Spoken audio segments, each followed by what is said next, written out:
পরের বেটারা কিন্তু কখনো বউদের প্রশংসা করে না, বাট এই হালিমটা খেয়ে আমার জামাই বলে তোমাকে একটা হালিমের দোকান খুলে দিলে ভালো রানিং করতে পারবা বিজনেসটা। বললো যে এতটাই মজা হয়েছিল। আপনারাও আমার মতো ট্রাই করে দেখবেন, এভাবে রান্না করে অনেক ভালো লাগে। প্রথমে রাঁধুনি হালিম মিক্স নিয়ে এটার যে হালিম এর ডালটা থাকে এই ডালটা ফুটন্ত গরম পানিতে 2 কাপের মতো গরম পানিতে ঢেলে ভালোভাবে মিশিয়ে নেব।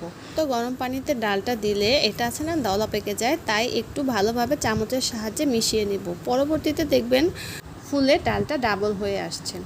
আধা ঘন্টা পর এরকম কনসিস্টেন্সি আসছে। তারপর কড়াইতে তেল দিয়ে এর মধ্যে দিয়ে দিব পেঁয়াজগুলো হালকা ভাজা হলে এর মধ্যে দিয়ে দিব দারচিনি এলাচি, তারপর দিয়ে দিব মুরগির বুকের মাংসটুকু দিয়ে ভালোভাবে ভেজে নিব। হালকা ভাজবো, বেশি ভাজবো না। তারপর এর মধ্যে দিয়ে দিব আমি পরিমাণ মতো আদা রসুন দেওয়ার পর একটু ভেজে তারপর এর মধ্যে দিয়ে দিব রাঁধুনি হালিম মিক্সের যে মশলাটা থাকে সেই মশলাটা দিয়ে একটু পানি দিয়ে ভালোভাবে কষিয়ে নেব। অফ ক্যামেরায় আমি হলুদ মরিচ এবং লবণ অ্যাড করেছিলাম। তারপর ভালোভাবে কষানোর পর দিয়ে দিব ডালটা দিয়ে এর মধ্যে পানি অ্যাড করে দেব, দিয়ে প্রয়োজন মতো আপনারা পানিটা অ্যাড করে দিবেন বুঝে।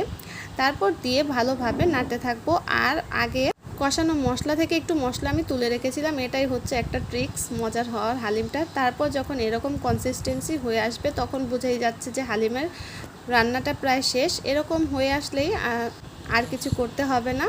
হালিমটা দেখতে পাচ্ছেন অনেক ঘন হয়ে আসছে। আমি আদা, ধনিয়া পাতার, কাঁচামরিচ আর তেঁতুলের টক রেডি করে রেখেছিলাম। আর যে মশলাটা ছিল এবার পরিবেশনের আগে সেটা দিয়ে ভালোভাবে আবার মিক্স করে নেব। এটাই আসল মজার জিনিস, এভাবে ট্রাই করে দেখবেন, অনেক ভালো লাগে। তারপর দিয়ে দিব বেরেস্তা, ধনিয়া পাতা, লেবু, কাঁচামরিচ, টক দিয়ে পরিবেশন করব। এরকমভাবে একবার